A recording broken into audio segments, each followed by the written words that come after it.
Le 23 septembre 1847, dans une plantation de coton près de la Nouvelle-Orléans, une femme accoucha de jumeaux qui ne se ressemblaient en rien.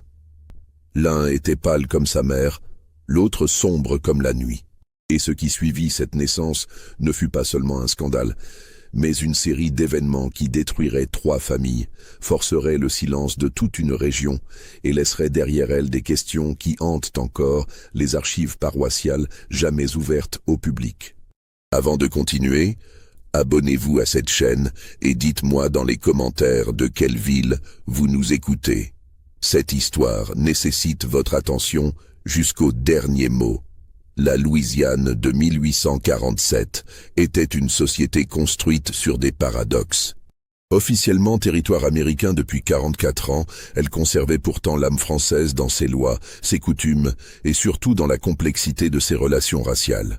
Contrairement au reste du Sud profond, la Louisiane reconnaissait une classe intermédiaire, les gens de couleur libre, créant ainsi une hiérarchie sociale à 3 niveaux qui rendait les frontières de l'identité à la fois rigides et étrangement poreuses. La paroisse de Saint-Claude, située à environ 40 km au sud-ouest de la Nouvelle-Orléans, était une région de plantation prospère où le coton blanc s'étendait à perte de vue sous un soleil impitoyable. Les grandes demeures coloniales se dressaient comme des îlots de civilisation au milieu de cette mer végétale, entourées de chênes centenaires drapés de mousse espagnole qui donnaient au lieu une atmosphère à la fois majestueuse et oppressante. Le domaine Beau Séjour comptait parmi les plus importants de la région.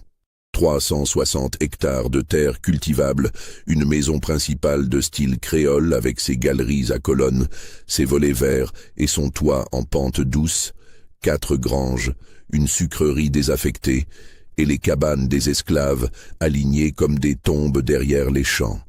La propriété appartenait au colonel Édouard Lachance, vétéran de la guerre contre le Mexique, qui venait de rentrer après 2 ans d'absence. Édouard Lachance avait 39 ans. Grand, le visage dur taillé par le soleil et la guerre, les cheveux noirs striés de gris précoce. Il portait sa carrure militaire comme une armure. Il était de ces hommes qui inspiraient simultanément le respect et la crainte, incapables de séparer leur vie civile de leur expérience militaire. Chaque ordre était donné comme un commandement, chaque regard pesait comme un jugement. Il avait épousé Célestine Mercier en 1839, alors qu'elle n'avait que 17 ans. Fille d'un armateur de la Nouvelle-Orléans, Célestine avait été élevée dans le luxe et la culture française. Elle était réputée pour sa beauté délicate, ses cheveux blonds presque blancs, sa peau translucide qui brûlait au moindre rayon de soleil. Elle jouait du pianoforte, lisait Chateaubriand et George Sand et avait apporté au domaine une touche de raffinement qui contrastait avec la brutalité nécessaire de l'économie de plantation. Pendant les 2 années d'absence du colonel, Célestine avait géré le domaine avec l'aide du contremaître, un créole nommé Philippe Giraud. C'était une situation inhabituelle mais pas unique en ces temps de guerre. Plusieurs femmes de planteurs s'étaient retrouvées à la tête de vastes exploitations, forcées d'apprendre la gestion, les comptes, et parfois même à manier le fouet. Célestine avait tenu les livres avec une précision méticuleuse, veillé aux récoltes, maintenu la discipline parmi les esclaves. Elle écrivait régulièrement à son époux des lettres pleines de détails pratiques et de protestations d'amour qui mettaient des mois à le rejoindre au Mexique. Le personnel du domaine comptait 63 esclaves. Parmi eux, un homme nommé Samuel, âgé d'environ 32 ans. Samuel n'était pas un esclave de champ ordinaire. Fils d'un forgeron et d'une couturière, il avait été formé dès l'enfance aux travaux de précision. Il savait lire et compter, compétences rares et dangereuses pour un homme de sa condition. Le précédent propriétaire, le père du colonel, avait utilisé Samuel comme secrétaire personnel, profitant de son intelligence pour gérer une partie de la correspondance et des comptes. Samuel était un homme de haute stature, à la peau très sombre, aux traits nobles, qui lui donnaient une présence remarquable, même dans les haillons de l'esclavage. Il parlait un français parfait, mieux que la plupart des blancs pauvres de la région. Cette éducation faisait de lui à la fois un atout précieux et une menace potentielle. Les esclaves éduqués inspiraient toujours une certaine méfiance, car l'instruction était considérée comme la première étape vers la rébellion.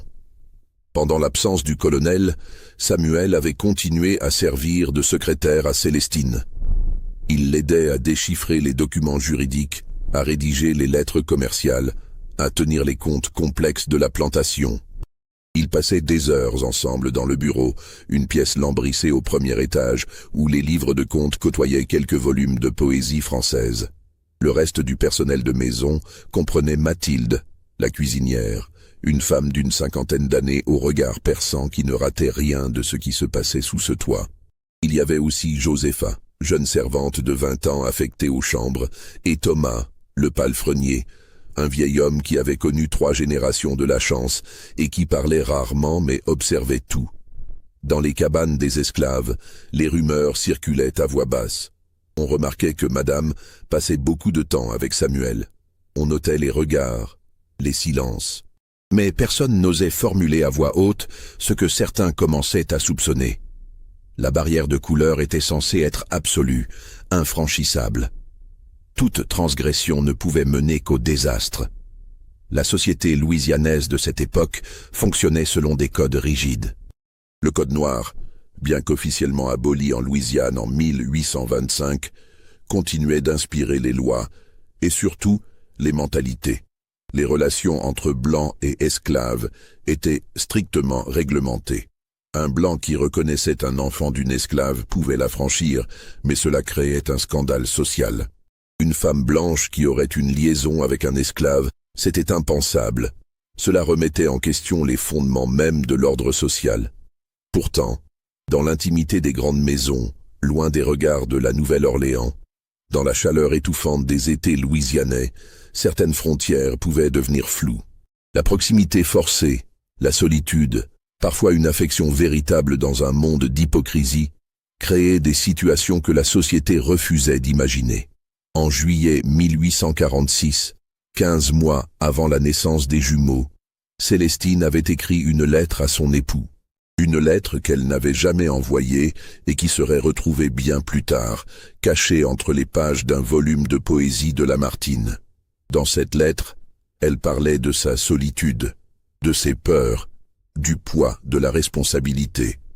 Elle mentionnait Samuel, sans le nommer directement, parlant de « la seule personne ici capable de comprendre les complexités de notre situation ». La lettre n'était pas terminée, comme si elle avait été interrompue ou comme si Célestine avait réalisé l'impossibilité de formuler ce qu'elle ressentait vraiment. Le colonel Édouard Lachance était rentré en mars 1847. La guerre contre le Mexique touchait à sa fin. Il était revenu changé, plus dur encore, hanté par des images qu'il ne partageait avec personne. Il trouvait sa plantation en ordre, ses livres de comptes parfaitement tenus, sa femme pâle et silencieuse. Il avait remarqué immédiatement que quelque chose n'allait pas, mais il avait attribué cela à la fatigue, au stress de la gestion solitaire. Célestine était tombée enceinte presque immédiatement après son retour. Ou du moins, c'est ce qu'ils avaient tous les deux cru. Les dates pouvaient correspondre. Dans une société sans tests médicaux précis, où la conception restait un mystère, il était facile de se tromper de quelques semaines, surtout quand on voulait se tromper. La grossesse avait été difficile. Célestine souffrait de nausées constantes, de douleurs dorsales, d'une fatigue écrasante. Le docteur Alphonse Renaud, médecin de famille qui venait de la Nouvelle-Orléans une fois par mois, avait diagnostiqué une grossesse gémellaire au 5e mois. C'était à la fois une bénédiction et une inquiétude. Les grossesses multiples étaient plus dangereuses, mais elles assuraient la descendance. Le colonel avait reçu la nouvelle avec une fierté évidente. 2 fils pour continuer la lignée, pour hériter du domaine, pour perpétuer le nom des Lachance. Il avait commandé 2 berceaux en acajou à un artisan de la Nouvelle-Orléans, fait préparer une nurserie dans l'aile est de la maison, engagé une nourrice avant même la naissance. Mais dans le regard de Célestine, il y avait une angoisse que personne ne comprenait. Elle dormait mal, se réveillait en sueur, passait de longues heures à la fenêtre de sa chambre à regarder les champs.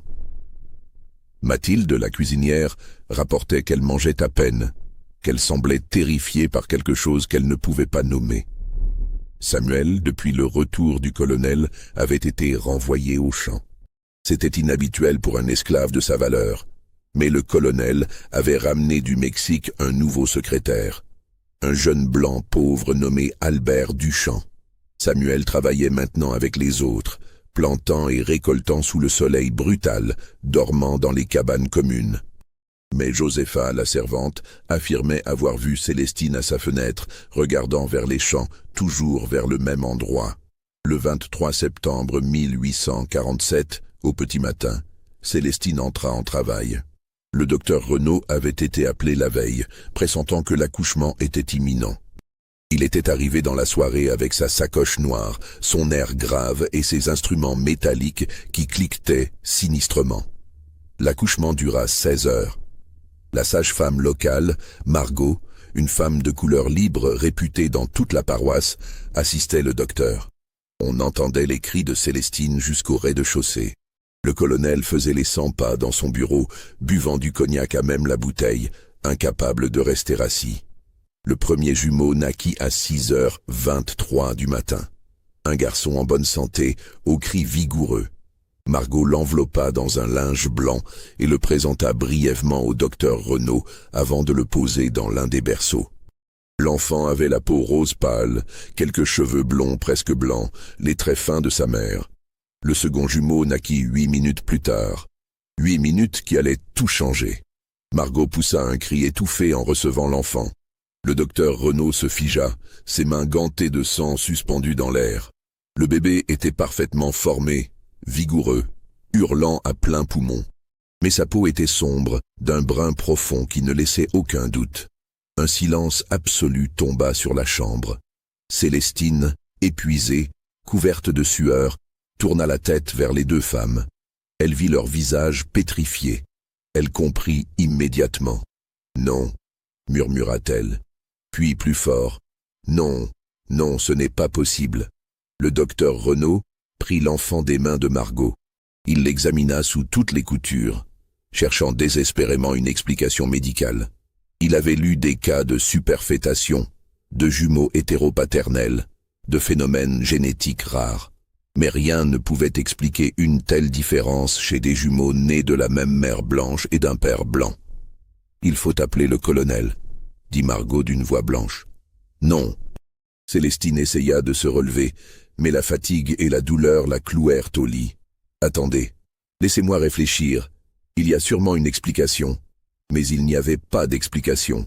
Pas d'explication qui ne soit pas la vérité terrible et évidente. Le docteur Renaud descendit lentement les escaliers. Il trouva le colonel dans le hall, le regard fiévreux d'anxiété. « Deux garçons », annonça le médecin. Sa voix tremblait légèrement. « Votre épouse va bien. Mais quoi? Il y a une complication, une situation inhabituelle. Je pense que vous devriez monter. » Le colonel gravit les marches 4 à 4. Il entra dans la chambre où Célestine gisait, livide, les cheveux collés sur son front par la sueur. Margot se tenait près de la fenêtre, les yeux baissés. Et dans les deux berceaux identiques, côte à côte, deux nouveau-nés. Le colonel s'approcha. Il regarda le premier enfant, puis le second.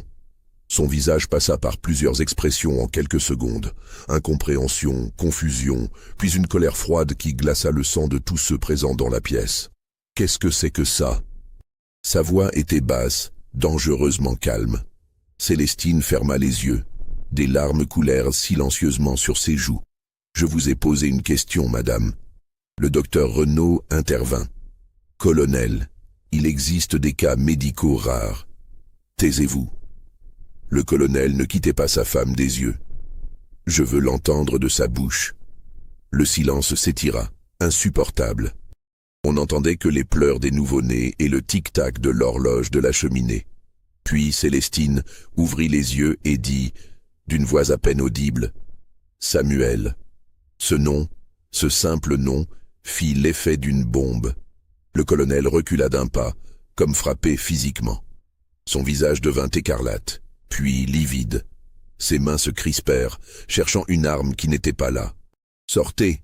ordonna-t-il au docteur et à Margot. « Sortez tous, immédiatement. » Margot se précipita vers la porte. Le docteur Renaud hésita. « Colonel, votre épouse a besoin de soins. » J'ai dit sortez. Ils obéirent, fermant la porte derrière eux. Dans le couloir, ils restèrent figés, écoutant malgré eux. Mais aucun son ne leur parvint. Pas de cris, pas de violence. Juste un silence terrible, plus effrayant que n'importe quel bruit. En bas, la nouvelle se répandit comme une traînée de poudre. Josepha avait écouté à la porte de la chambre. Elle courut à la cuisine raconter à Mathilde. En quelques minutes, tous les domestiques de la maison étaient au courant. Et en moins d'une heure, tous les esclaves des champs le savaient aussi. Samuel travaillait dans le champ nord quand Thomas, le palefrenier, vint le chercher. « Il faut que tu partes. » Maintenant. Le vieil homme avait les larmes aux yeux. « Cours, Samuel. Cours vers le nord et ne t'arrête pas. » Mais Samuel ne courut pas. Il resta là, debout dans le champ de coton, les mains sales de terre, regardant la grande maison au loin. Il savait ce qui l'attendait. Il l'avait toujours su. Ce qui se passa dans cette chambre, entre le colonel Édouard Lachance et son épouse Célestine, resta un secret que seuls les deux protagonistes emportèrent dans leur tombe. Mais les conséquences de cette conversation façonnèrent tout ce qui suivit. Quand le docteur Renaud fut autorisé à revenir une heure plus tard, il trouva Célestine en état de choc, le regard vide, incapable de répondre aux questions. Le colonel était debout près de la fenêtre, rigide comme une statue, observant les champs. Les deux bébés dormaient dans leur berceau, inconscients du drame qui venait de sceller leur destin. « Docteur », dit le colonel sans se retourner. Sa voix était redevenue plate, militaire, vidée de toute émotion. « Vous allez m'écouter attentivement. Ce qui s'est passé ici aujourd'hui ne quittera jamais cette maison. Vous comprenez ? » « Colonel, Vous comprenez ?» répéta Lachance en se retournant. Son regard était celui d'un homme qui avait tué à la guerre et qui pouvait tuer encore. « Oui, colonel. »« Bien. Voici ce qui va se passer. Vous allez rédiger 2 certificats de naissance. Le premier enfant, celui-là, il désigna le bébé blanc, sera enregistré comme mon fils légitime. Il s'appellera Édouard Alexandre Lachance Junior. Le second enfant. » Sa voix se brisa légèrement. « Le second enfant est mort à la naissance. Vous noterez mort-né dans votre registre. » Le docteur Renaud sentit son sang se glacer. « Colonel, je ne peux pas. Vous pouvez et vous allez le faire. Vous serez grassement récompensé pour votre discrétion. J'estime qu'une somme de 5 000 $ devrait apaiser vos scrupules professionnels. » 5 000 $ représentaient plus de 10 ans de revenus pour un médecin de campagne. Le docteur Renaud regarda Célestine, espérant qu'elle interviendrait, qu'elle protesterait, mais elle restait immobile, les yeux fermés, comme déjà morte. « Et l'enfant ?» demanda faiblement le médecin. « Qu'allez-vous faire de l'enfant vivant ? Cela ne vous concerne pas. Vous rédigerez les documents comme je vous l'ai dit. Margot recevra également une compensation généreuse pour son silence. Et si jamais un mot de cette histoire fuit, si jamais quelqu'un dans cette paroisse apprend ce qui s'est réellement passé ici, je vous tiens personnellement responsable. Ai-je été clair ? » ?»« Oui, colonel. »« Maintenant, sortez. Envoyez-moi Margot et retournez à la Nouvelle-Orléans. Je vous ferai porter l'argent demain. » Le docteur Renaud descendit les escaliers sur des jambes tremblantes. Il trouva Margot dans le salon, le visage entre les mains. « Il veut te voir, » lui dit-il.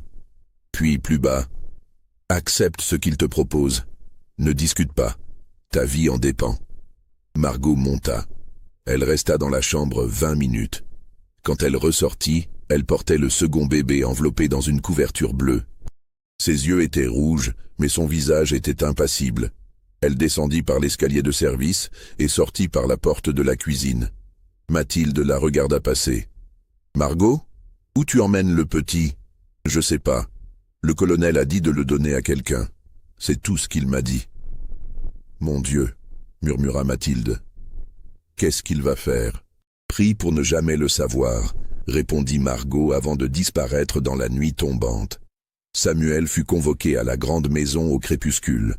Philippe Giraud, le contremaître, vint le chercher accompagné de 2 hommes armés. Samuel ne résista pas.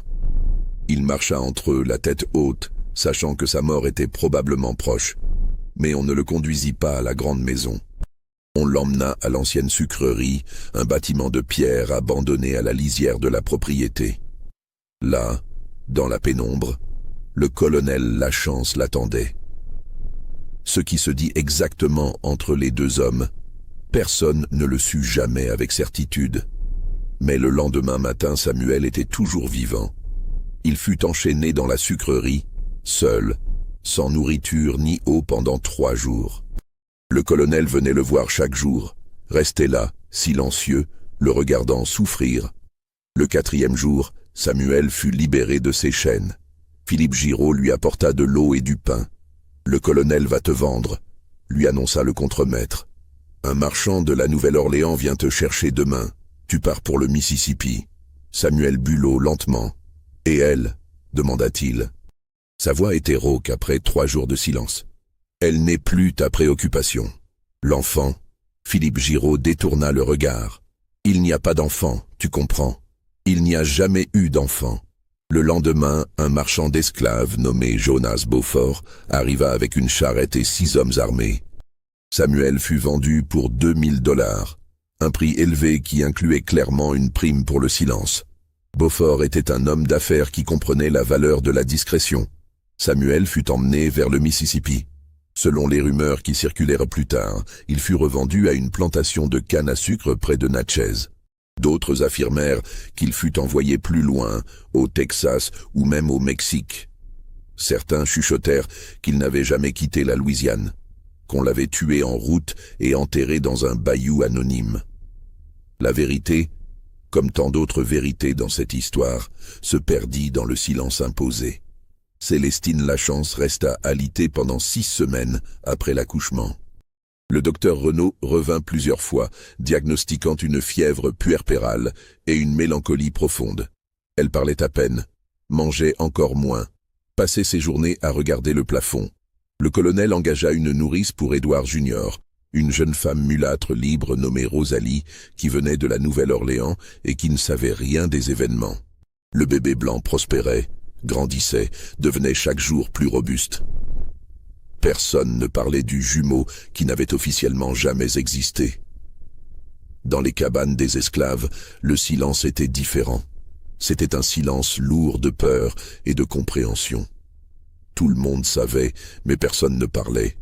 Parler, c'était risquer le même sort que Samuel. Les maîtres blancs pouvaient tuer, vendre, séparer les familles sur un simple soupçon.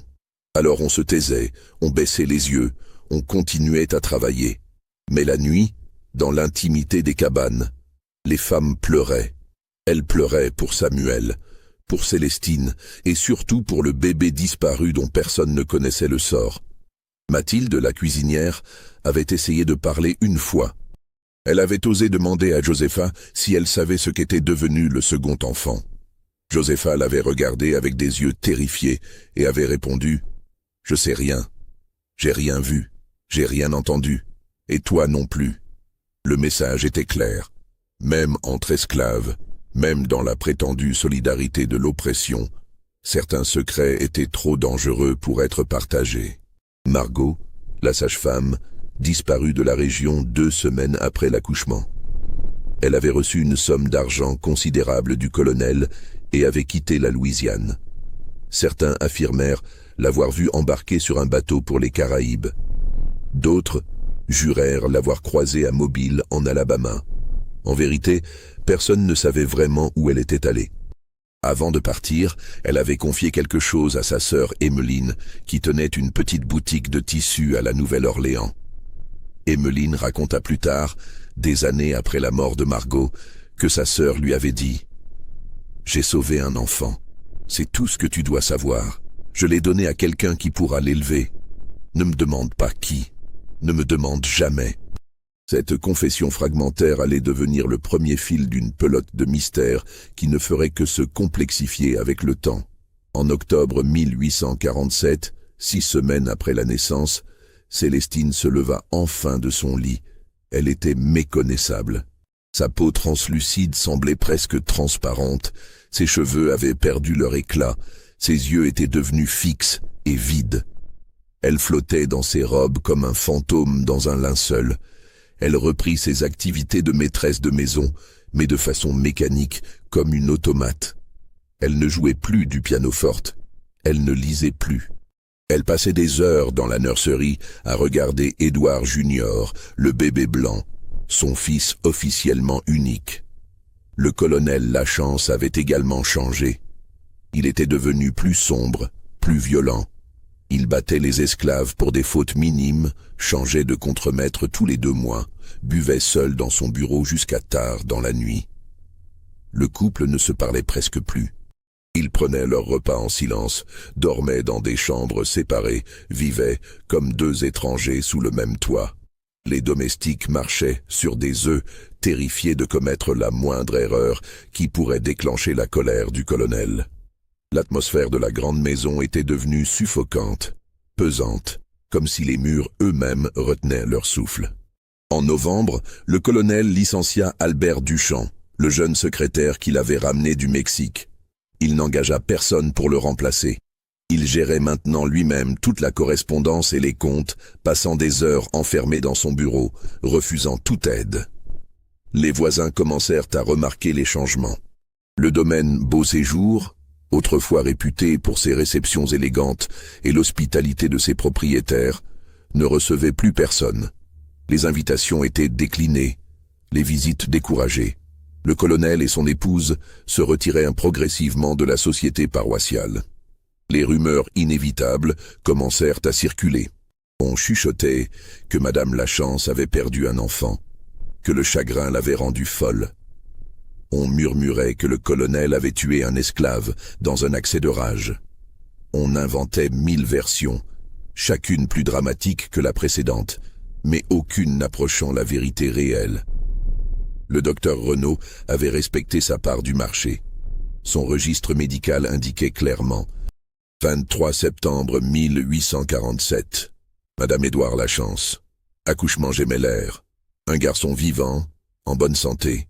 Édouard Alexandre Lachance Junior.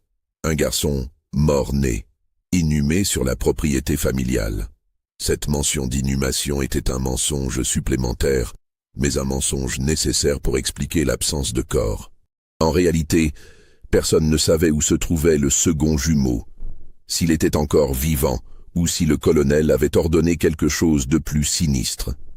Les 5 000 $ promis furent livrés au docteur Renaud par un intermédiaire, un avocat de la Nouvelle-Orléans nommé Maître Léon Dufresne. L'argent arriva en billets de banque neufs dans une mallette de cuir. Aucun document n'accompagnait la transaction. Aucune trace écrite ne liait le colonel au paiement. Le docteur Renaud utilisa cet argent pour acheter une nouvelle maison à la Nouvelle-Orléans et développer sa pratique médicale. Mais il ne connut jamais vraiment la paix. Il buvait de plus en plus, développa un tremblement dans les mains qui nuisit à sa capacité à opérer. Ses collègues remarquèrent qu'il sursautait au moindre bruit, qu'il évitait certaines conversations. En 1852, 5 ans après l'accouchement, le docteur Alphonse Renaud mourut d'une apoplexie à l'âge de 48 ans. Certains parlèrent de surmenage, d'autres d'alcoolisme. Mais sa veuve, en triant ses affaires, trouva un journal personnel caché dans un double fond de son bureau. Dans ce journal, le docteur avait écrit une seule entrée concernant cette nuit de septembre 1847. Une entrée codée, utilisant des initiales et des allusions obscures, comme s'il avait peur même d'écrire la vérité complète. Il mentionnait le péché blanc, les fruits inégaux d'un même arbre, et surtout cette phrase énigmatique « L'enfant de l'ombre vit quelque part, que Dieu me pardonne de ne pas savoir où ». La veuve Renaud, femme pieuse et effrayée par ces mots mystérieux, brûla le journal immédiatement. Mais avant de le faire, elle en parla à son confesseur, le père Antoine Leblanc, qui nota l'information dans ses propres archives paroissiales. Ces archives, jamais ouvertes au public, dorment encore aujourd'hui dans les sous-sols de la cathédrale Saint-Louis à la Nouvelle-Orléans. Les années passèrent à Beau Séjour dans une atmosphère de décomposition lente. Le domaine continuait de fonctionner, produisant son coton, générant ses profits. Mais c'était une coquille vide où deux fantômes jouaient la comédie du mariage. Édouard Junior grandissait, un bel enfant aux cheveux blonds et aux yeux bleus qui ressemblait trait pour trait à sa mère. Il était intelligent, curieux, mais d'une tristesse précoce inhabituelle chez un si jeune enfant. À 3 ans, il parlait déjà couramment français et anglais. À 5 ans, il lisait seul. Mais il riait rarement et semblait porter le poids invisible du secret qui entourait sa naissance. Célestine s'occupait de son fils avec une dévotion obsessionnelle. Elle passait chaque instant avec lui, le protégeant de tout, refusant de le laisser jouer avec d'autres enfants, l'éduquant elle-même plutôt que d'engager un précepteur. C'était comme si elle essayait de compenser quelque chose, de remplir un vide qui ne pouvait jamais être comblé. Le colonel, de son côté, regardait son fils avec un mélange d'affection et d'amertume. Édouard Junior était légalement son héritier, portait son nom, perpétuerait la lignée. Mais chaque fois qu'il le regardait, il voyait aussi l'autre enfant, le jumeau disparu, le symbole vivant de la trahison de son épouse. En 1850, 3 ans après la naissance, un événement étrange se produisit. Une femme de couleur libre se présenta au domaine, demandant à parler à Madame Lachance. Elle donna son nom, Emmeline Dubois, marchande de tissus de la Nouvelle-Orléans. Le colonel refusa de la laisser entrer. Il la reçut lui-même sur la galerie, debout, intimidant. « Qu'est-ce que vous voulez ? Je suis la sœur de Margot, la sage-femme qui a assisté à la naissance de votre fils, » répondit Emmeline avec courage. « Ma sœur est morte il y a 2 mois aux Caraïbes. Avant de mourir, elle m'a demandé de vous transmettre quelque chose. » Le colonel sentit son sang se glacer. « Quoi ?» Elle a dit. « Dites-leur que l'enfant va bien. Qu'il est aimé, c'est tout. » Un silence de plomb s'abattit. Le colonel regarda fixement cette femme qui venait de rouvrir une blessure qu'il croyait cautérisée. « Je ne sais pas de quoi vous parlez. »« Je pense que si, colonel. »« Partez, immédiatement. Si vous remettez les pieds sur ma propriété, je vous fais arrêter pour intrusion. » Emmeline Dubois soutint son regard un instant, puis hocha la tête et s'en alla. Mais en partant, elle avait laissé tomber une information cruciale. L'enfant était vivant. Quelque part, le jumeau disparu respirait, grandissait, existait. Cette nuit-là, Célestine trouva son mari dans son bureau, ivre, le pistolet de service sur la table devant lui. « Elle est venue, » dit-elle. Ce n'était pas une question. Oui, qu'est-ce qu'elle voulait? Le colonel leva les yeux vers elle. Pour la première fois depuis 3 ans, ils se regardèrent vraiment. Elle a dit que l'enfant va bien. Célestine porta la main à sa bouche. Des larmes jaillirent instantanément. Il est vivant. Apparemment. Où est-il? Je ne sais pas. Et nous ne le saurons jamais. Tu comprends? Jamais. Cet enfant n'existe pas. Il ne peut pas exister. Si quelqu'un découvre la vérité, c'est la fin de tout. Notre nom, notre honneur, la sécurité d'Édouard Junior. Tout. Célestine s'effondra sur une chaise. J'ai besoin de savoir qu'il va bien. J'ai besoin... Tu n'as besoin de rien. La voix du colonel était dure, implacable. Tu as fait ton choix il y a 3 ans. Tu as fait ton lit, maintenant tu dois t'y coucher. L'enfant, quel qu'il soit, où qu'il soit, ne fait plus partie de notre vie. Mais cette visite d'Emmeline Dubois avait rouvert la plaie. Célestine, qui avait réussi à survivre en enfermant sa douleur dans un coin sombre de son esprit, ne pouvait plus ignorer la réalité. Son second fils était vivant quelque part, élevé par des inconnus, sans savoir qui il était vraiment. Elle commença à faire des recherches discrètes. Elle écrivit à d'anciennes connaissances à la Nouvelle-Orléans, posant des questions voilées sur les orphelinats, les familles de couleur libre qui auraient adopté un enfant en septembre 1847. Elle engagea même en secret un détective privé, un Français expatrié nommé Jules Marchand. Marchand était un homme discret et efficace. Il fouilla la Nouvelle-Orléans pendant 3 mois, interrogeant des dizaines de personnes, examinant les registres d'adoption, suivant la piste de Margot. Il découvrit que la sage-femme avait effectivement quitté la Louisiane pour Haïti, où elle avait vécu jusqu'à sa mort. Il retrouva des traces de l'argent que le colonel lui avait donné, utilisé pour acheter une petite propriété près de Port-au-Prince. Mais concernant l'enfant, Marchand ne trouva rien. Ou plutôt, il trouva trop de choses.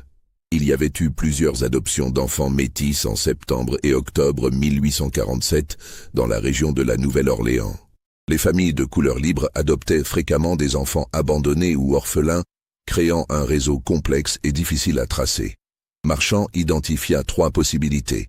Un enfant adopté par une famille de la Croix, artisan prospère du quartier français.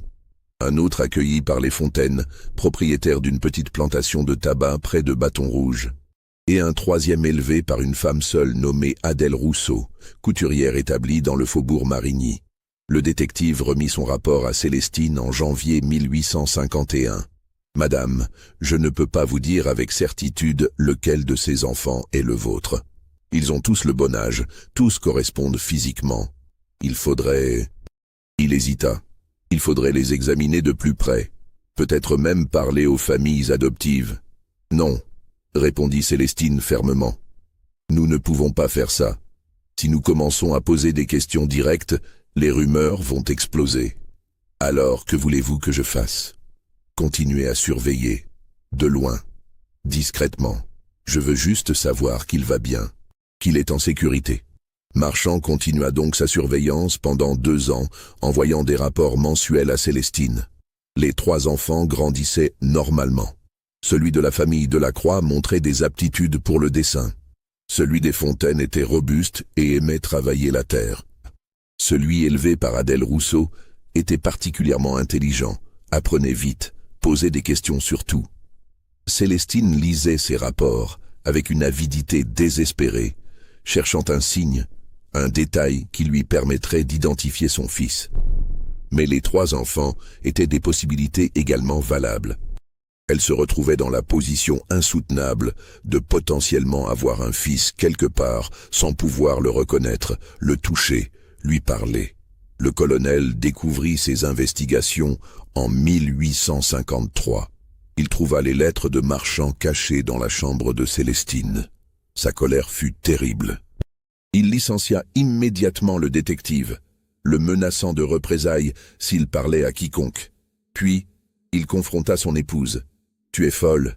Tu veux nous détruire complètement? Je veux juste savoir s'il va bien. Il va bien ou il ne va pas bien, quelle différence? Tu ne peux rien faire pour lui. Si tu révèles la vérité, tu détruis sa vie et la nôtre. Tu comprends ça? Je suis sa mère. Tu as cessé d'être sa mère le jour où tu as couché avec un esclave. » Le colonel cracha ces mots avec une violence qui fit reculer Célestine. « Tu as fait une chose impardonnable. La seule raison pour laquelle tu n'es pas enfermée dans un asile ou morte, c'est que cela créerait un scandale. Alors tu vas te taire, enterrer cette obsession et continuer à jouer ton rôle. » « C'est compris ?» Célestine ne répondit pas. Elle resta immobile, les yeux fixés sur le sol. Quelque chose en elle venait de se briser définitivement. En 1854, 7 ans après la naissance des jumeaux, une série d'événements commença à fissurer la façade soigneusement construite autour du secret de Beauséjour.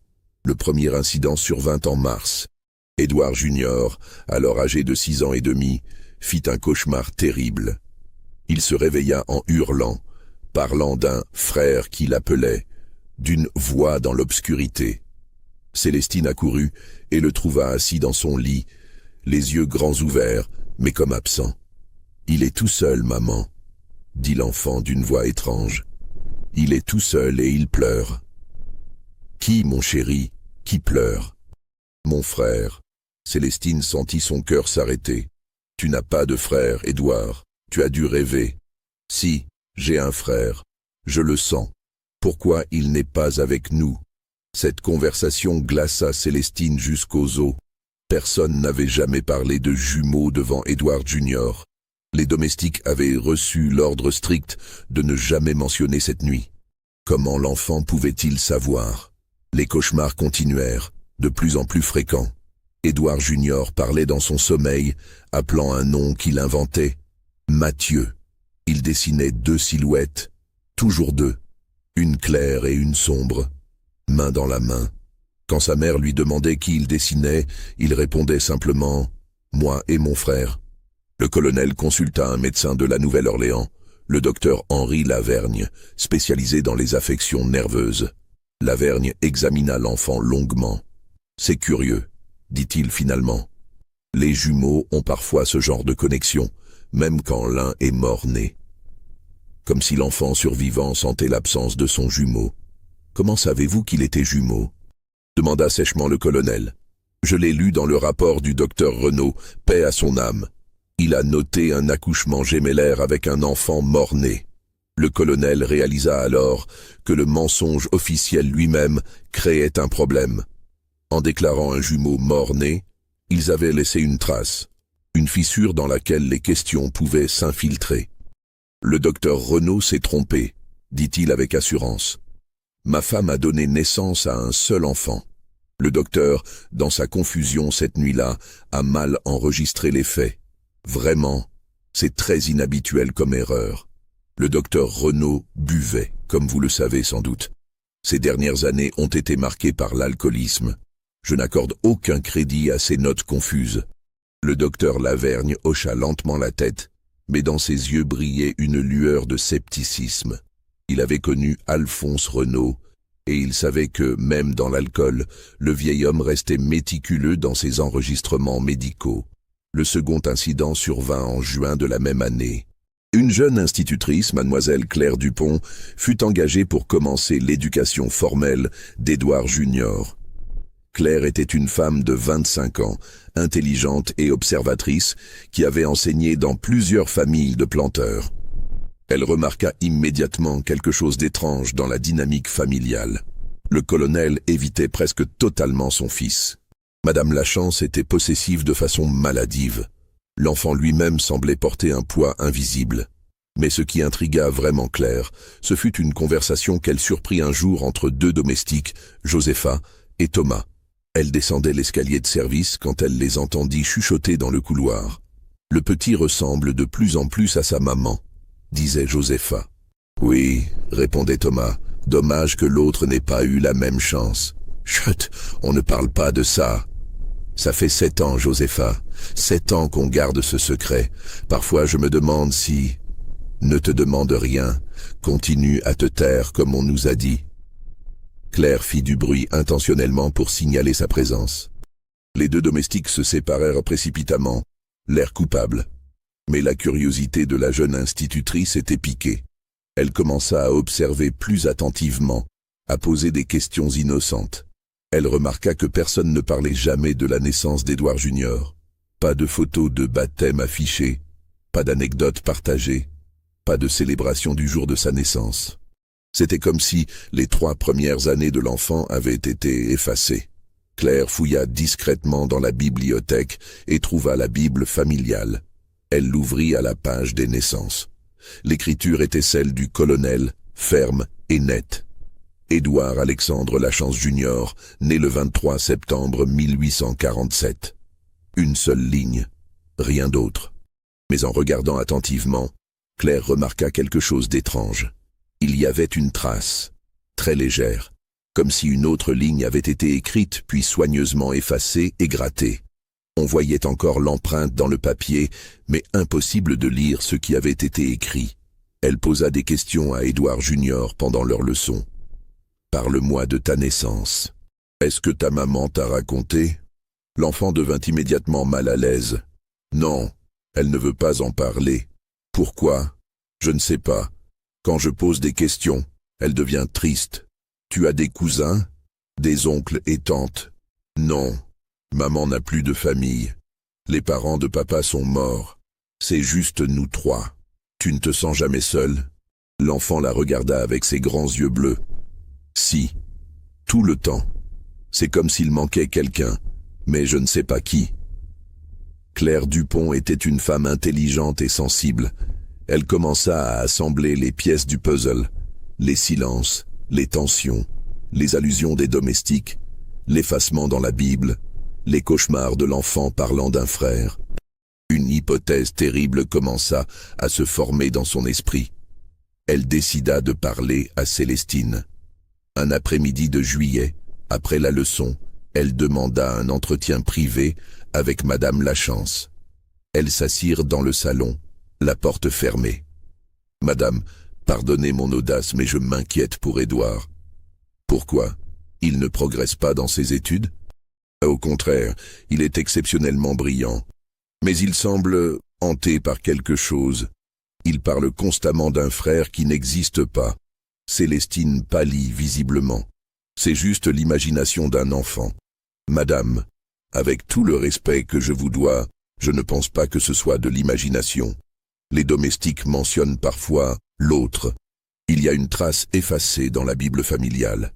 Et le docteur Renaud avait enregistré un accouchement gémellaire. Le silence qui suivit était assourdissant. Célestine regardait Claire avec un mélange de terreur et de désespoir. « Qui vous a parlé de ça ?»« Personne directement. Mais les indices sont là pour qui veut les voir. Qu'est-ce que vous voulez ?»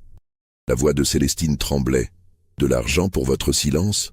Non, madame, je veux comprendre. Si Édouard a réellement eu un jumeau, qu'est-il devenu ?» Célestine se leva brusquement, marchant vers la fenêtre. Pendant un long moment, elle ne dit rien. Puis, d'une voix brisée, « Il est vivant, quelque part, je ne sais pas où exactement. Je ne l'ai pas vu depuis le jour de sa naissance. Pourquoi ? Parce que... » Célestine s'arrêta, réalisant qu'elle était sur le point de révéler l'irréparable. Parce que c'était nécessaire. Pour protéger tout le monde. Le protéger de quoi? De la vérité. Célestine se retourna, les yeux brillants de larmes. « Mademoiselle Dupont, je vous en supplie, n'allez pas plus loin dans vos investigations. Pour votre propre sécurité. Mon mari est un homme dangereux quand il se sent menacé. Si vous savez ce qui est bon pour vous, vous allez oublier cette conversation et continuer à enseigner à Édouard comme si de rien n'était. » Claire Dupont quitta Beauséjour 2 semaines plus tard. Officiellement, pour des raisons de santé. En réalité, elle avait été confrontée par le colonel qui lui avait fait comprendre, sans ambiguïté, que sa discrétion était une question de vie ou de mort. Mais avant de partir, Claire avait écrit une longue lettre à sa sœur Marie, religieuse au couvent des Ursulines à la Nouvelle-Orléans. Dans cette lettre, elle racontait tout ce qu'elle avait découvert et soupçonné. « Si quelque chose m'arrive, écrivait-elle, cette lettre servira de témoignage. Il y a un enfant quelque part qui ne connaît pas sa vraie famille. Un jumeau séparé à la naissance pour des raisons que je ne comprends pas entièrement. C'est une injustice terrible qui doit un jour être corrigée. Cette lettre serait conservée dans les archives du couvent, non ouverte pendant des décennies. Si cette histoire vous donne des frissons, likez cette vidéo et dites-moi dans les commentaires ce que vous pensez qu'il est arrivé au second jumeau. Votre théorie pourrait être plus proche de la vérité que vous ne le pensez. » En 1858, 11 ans après la naissance des jumeaux, la vérité commença enfin à émerger de façon incontrôlable. Édouard Junior avait maintenant presque 11 ans. C'était un garçon grand pour son âge, sérieux, intelligent, mais tourmenté. Ses cauchemars n'avaient jamais cessé. Au contraire, ils s'étaient intensifiés. Il dessinait compulsivement des doubles, des ombres, des silhouettes jumelles. Il avait développé l'habitude étrange de mettre 2 assiettes à table, même quand il mangeait seul, comme s'il attendait quelqu'un. Célestine, maintenant âgée de 36 ans, ressemblait à une femme de 50. Sa santé déclinait rapidement. Elle toussait constamment, perdait du poids, passait de plus en plus de temps alitée. Le docteur Lavergne diagnostiqua une consomption, cette maladie terrible qui rongeait lentement les poumons. Le colonel, à 49 ans, était devenu un homme amer et violent. Il buvait chaque soir jusqu'à l'ivresse, criait sur les domestiques, passait des journées entières enfermé dans son bureau. La plantation continuait de fonctionner par pure inertie, gérée maintenant presque entièrement par Philippe Giraud, qui était devenu indispensable.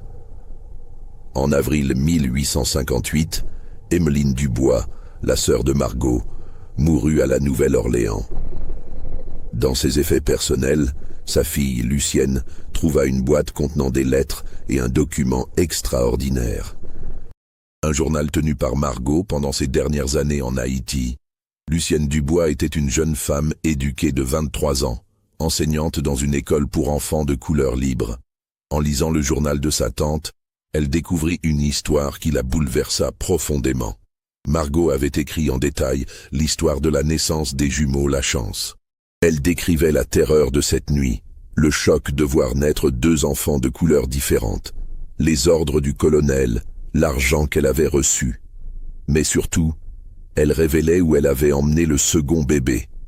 Selon le journal, Margot avait confié l'enfant à une femme qu'elle connaissait et en qui elle avait entièrement confiance. Adèle Rousseau, la couturière du faubourg Marigny. Adèle était veuve, sans enfant, et cherchait justement à adopter. Margot lui avait dit que le bébé était un orphelin, fils d'une esclave morte en couche. Adèle avait accepté sans poser de questions. Le journal de Margot contenait même des passages sur ses visites à la Nouvelle-Orléans avant son départ définitif pour Haïti. Elle était allée voir l'enfant plusieurs fois. « Il grandit bien », écrivait-elle en 1848. Adèle l'aime comme son propre fils. Elle l'a nommé Gabriel. Il a les yeux de sa mère, mais la peau de son père. Un bel enfant, intelligent et vif.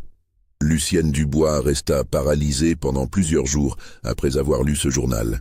Elle tenait entre ses mains une bombe sociale capable de détruire une des familles les plus puissantes de la paroisse. Mais elle tenait aussi la clé de l'identité d'un jeune garçon qui vivait peut-être sans connaître ses origines véritables. Elle prit une décision audacieuse. Elle se rendit au faubourg Marigny pour trouver Adèle Rousseau. La couturière vivait toujours dans la même petite maison créole, une construction modeste mais bien entretenue avec un atelier de couture au rez-de-chaussée. Lucienne frappa à la porte un matin de mai. Adèle Rousseau avait maintenant 52 ans. C'était une femme élégante, la peau cuivrée, les cheveux gris soigneusement coiffés. Elle ouvrit la porte avec un sourire poli qui s'évanouit quand Lucienne se présenta. « Vous êtes la nièce de Margot ?»« Oui, madame. Je dois vous parler de quelque chose d'extrêmement important. Cela concerne Gabriel. » Le visage d'Adèle changea instantanément, passant de l'accueil cordial à la méfiance glacée. « Qu'est-ce que vous voulez ? » « Je veux que vous sachiez la vérité sur qui est vraiment Gabriel. » Elles s'assirent dans le petit salon, et Lucienne raconta tout.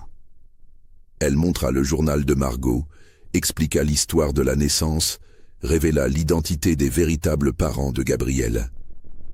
Adèle écouta en silence, son visage passant par toutes les émotions, incrédulité, colère, tristesse, peur. « C'est impossible, » murmura-t-elle finalement. « Margot m'a dit qu'il était orphelin. Elle vous a menti pour le protéger, et pour vous protéger aussi. » « Le protéger de quoi ? » ?»« De son père. Le colonel Lachance est un homme dangereux. Si on avait su qu'un esclave avait eu un enfant avec sa femme, l'esclave a été vendu et expédié loin, peut-être même tué. L'enfant aurait subi le même sort. » Adèle porta les mains à son visage. « Mon Dieu, Gabriel, mon petit Gabriel, où est-il maintenant ? Il n'est plus ici. » Les larmes coulaient maintenant librement sur les joues d'Adèle. Il y a 2 ans, il a obtenu une bourse pour étudier dans un collège à Boston, une école pour jeunes hommes de couleur talentueux. Il étudie le droit. Il veut devenir avocat pour défendre les gens de notre communauté. Lucienne sentit son cœur se serrer. Il ne sait rien de ses origines. Il sait qu'il est adopté. Je lui ai toujours dit la vérité là-dessus. Mais je lui ai dit que ses parents étaient morts, que je ne savais rien d'eux. Mon Dieu, comment vais-je lui annoncer qu'il est le fils d'une dame blanche et d'un esclave? Que son frère jumeau a grandi dans une plantation, portant le nom d'une famille qu'il a rejetée lui. Peut-être qu'il n'a pas besoin de savoir, suggéra doucement Lucienne. Peut-être que cette vérité ne ferait que le détruire. Ou peut-être qu'il a le droit de connaître ses origines. Adèle essuya ses larmes et redressa les épaules. Gabriel est un jeune homme fort, brillant. Il mérite la vérité, aussi douloureuse soit-elle. Mais avant qu'Adèle puisse prendre une décision, les événements prirent une tournure tragique et inattendue. En juillet 1858, Célestine Lachance mourut. Sa consomption s'était aggravée brutalement au début de l'été. Elle s'éteignit un matin de juillet, dans son lit, tenant la main d'Édouard Junior qui sanglotait à ses côtés. Ses derniers mots, rapportés par Josépha qui était présente, furent « Pardonne-moi, mon fils. Pardonne-moi de ne pas avoir été assez forte. Il est quelque part. Ton frère est quelque part. Trouve-le. » Édouard Junior, bouleversé, ne comprit pas vraiment ce que sa mère avait voulu dire. Mais le colonel, présent lui aussi dans la chambre, comprit parfaitement. Le secret qu'il avait si violemment protégé pendant 11 ans venait d'être murmuré sur un lit de mort. Les funérailles furent modestes. Célestine fut enterrée dans le petit cimetière familial de Beauséjour, sous un chêne centenaire. Peu de gens assistèrent à la cérémonie. La famille Lachance s'était tellement isolée au fil des années que presque personne ne se souvenait de la jeune et belle Célestine d'autrefois. Après la mort de sa mère, Édouard Junior devint obsédé par ses dernières paroles. Il questionna son père sans relâche. « De quel frère parlait maman ? J'ai un frère. Où est-il » Le colonel, épuisé par des années de secrets et rongé par le remords et l'alcool, finit par craquer. Un soir d'août, ivre, il raconta tout à son fils. L'infidélité de Célestine, la naissance des jumeaux, la séparation, la disparition de l'autre enfant. Édouard Junior, à 11 ans, encaissa cette révélation avec une maturité terrifiante. Il ne pleura pas. Il ne cria pas. Il resta silencieux pendant longtemps, puis demanda simplement « Comment s'appelle-t-il ? Où est-il ?»« Je ne sais pas, » admit le colonel. « Je ne l'ai jamais su, et je ne veux pas savoir. Mais moi, je veux savoir. C'est mon frère, mon jumeau. Il n'est pas ton frère. Pas vraiment. Vous n'avez pas le même père. Nous avons la même mère. Nous sommes nés le même jour, de la même femme. C'est mon frère. » Cette conviction, Édouard Junior ne l'abandonna jamais. Il passa les années suivantes à chercher discrètement, interrogeant les vieux domestiques, fouillant dans les papiers de sa mère, suivant toutes les pistes possibles. En 1860, à l'âge de 13 ans, il découvrit les lettres du détective Marchand que sa mère avait cachées. Il apprit l'existence des 3 enfants possibles, dont un élevé par une certaine Adèle Rousseau dans le faubourg Marigny. Avec l'audace de l'adolescence, Édouard Junior décida d'agir. Il s'enfuit de Beauséjour un matin de septembre, emportant quelques affaires et l'argent qu'il avait pu rassembler. Il prit le bateau pour la Nouvelle-Orléans et se rendit directement au faubourg Marigny. Il frappa à la porte d'Adèle Rousseau. La couturière ouvrit et resta pétrifiée. Devant elle se tenait un jeune garçon blanc, aux cheveux blonds, aux yeux bleus, mais dont les traits lui rappelaient terriblement quelqu'un. « Madame Rousseau ?» demanda poliment Édouard. « Je m'appelle Édouard Lachance. Je cherche mon frère. Je crois que vous savez où il est. » Adèle le fit entrer, les mains tremblantes. Elle lui offrit du thé, s'assit en face de lui, et pour la première fois depuis des années, parla librement de Gabriel. « Ton frère s'appelle Gabriel Rousseau, » dit-elle doucement. « Il a 13 ans, comme toi. Il est intelligent, gentil, passionné de justice. Il étudie à Boston maintenant. Il sait, pour moi, pour notre mère. Oui, je lui ai écrit il y a quelques mois. Je lui ai tout raconté. Comment a-t-il réagi ? » Adèle hésita, puis sortit une lettre de son corsage. « Tiens, c'est sa réponse. Tu peux la lire. » Édouard prit la lettre avec des mains tremblantes et lut les mots de son frère jumeau pour la première fois. « Chère maman Adèle, votre lettre m'a profondément troublé.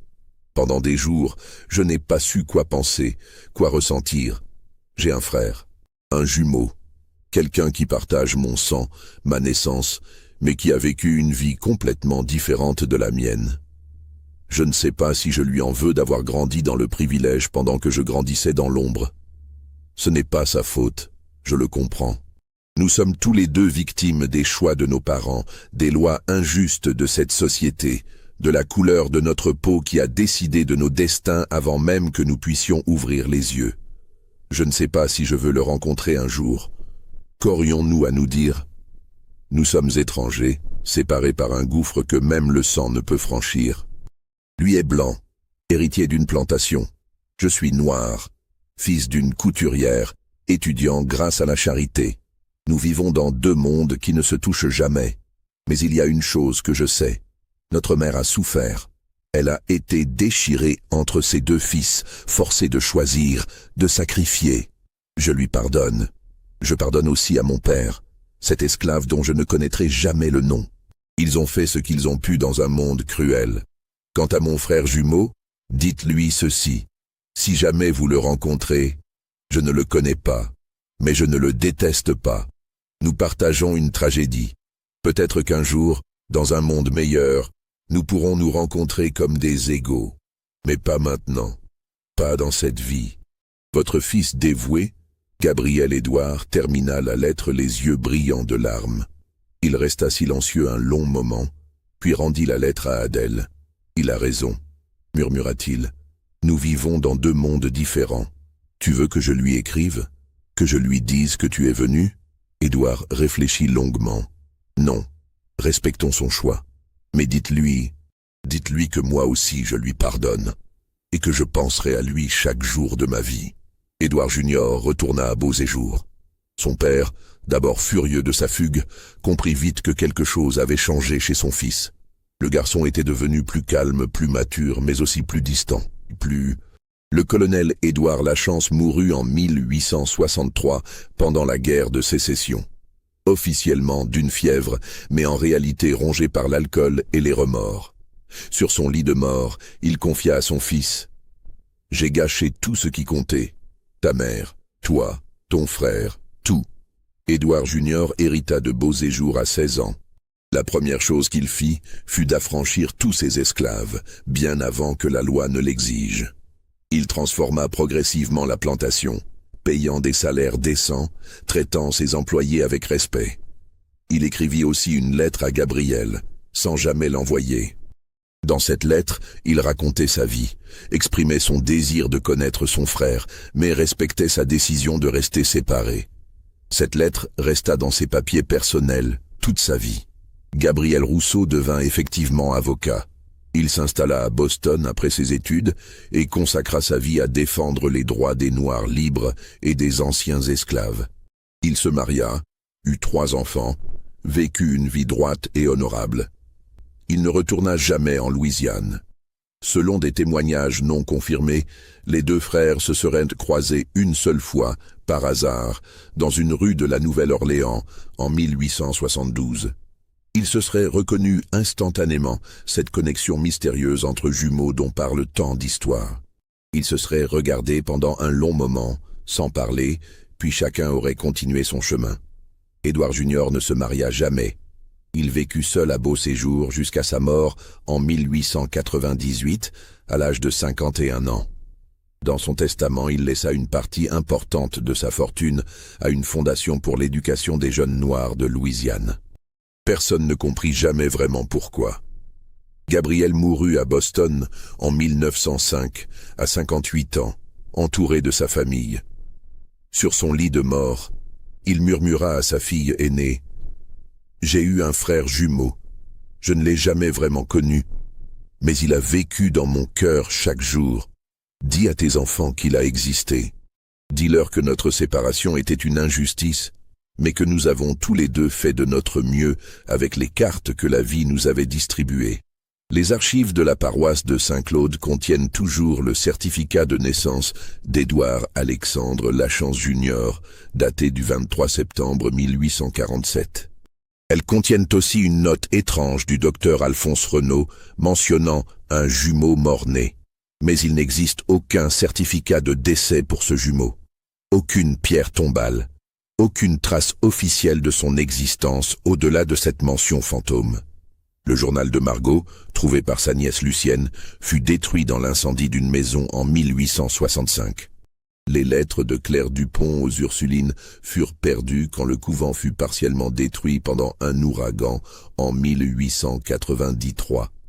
Presque toutes les preuves de cette histoire extraordinaire ont disparu avec le temps, emportées par les incendies, les guerres, les inondations, et surtout par le désir des gens de garder certains secrets enterrés. Aujourd'hui, si vous visitez le cimetière de l'ancienne plantation Beauséjour, devenu maintenant un site historique, vous trouverez 3 tombes sous le vieux chêne. Celle d'Édouard Lachance Senior, mort en 1863, celle de Célestine Mercier-Lachance, morte en 1858, et celle d'Édouard Alexandre Lachance Jr., mort en 1898. 3 tombes. Mais si vous regardez attentivement le sol près de la tombe de Célestine, vous remarquerez une 4e pierre, plus petite, presque cachée par l'herbe. Une pierre sans nom, sans date, juste une inscription simple et mystérieuse. Pour celui qui ne put être reconnu, mais qui fut toujours aimé. Personne ne sait qui a placé cette pierre-là, ni quand. Les gardiens du site historique ne peuvent l'expliquer. Elle n'apparaît sur aucun plan du cimetière, dans aucun registre officiel. Mais elle est là, témoin silencieux d'une histoire que presque personne ne connaît, d'une séparation qui brisa 3 vies et d'un amour maternel qui transcenda même les barrières les plus impitoyables de son époque. Vous venez d'entendre l'histoire des jumeaux du colonel Lachance. Une histoire de séparation, de secret, et de 2 frères qui auraient dû grandir ensemble, mais que la société de leur époque força à vivre dans des mondes parallèles. Croyez-vous que cette histoire soit vraie? Pensez-vous que ces événements se sont réellement produits dans une plantation de Louisiane il y a plus de 150 ans? Dites-moi dans les commentaires ce que vous en pensez. Abonnez-vous pour plus d'histoires historiques troublantes. Et partagez cette vidéo avec quelqu'un qui aime les mystères du passé. Parce que parfois, la vérité est plus dérangeante que n'importe quelle fiction. Et parfois, les secrets les mieux gardés finissent par laisser des traces, aussi petites soient-elles, pour ceux qui savent tout regarder.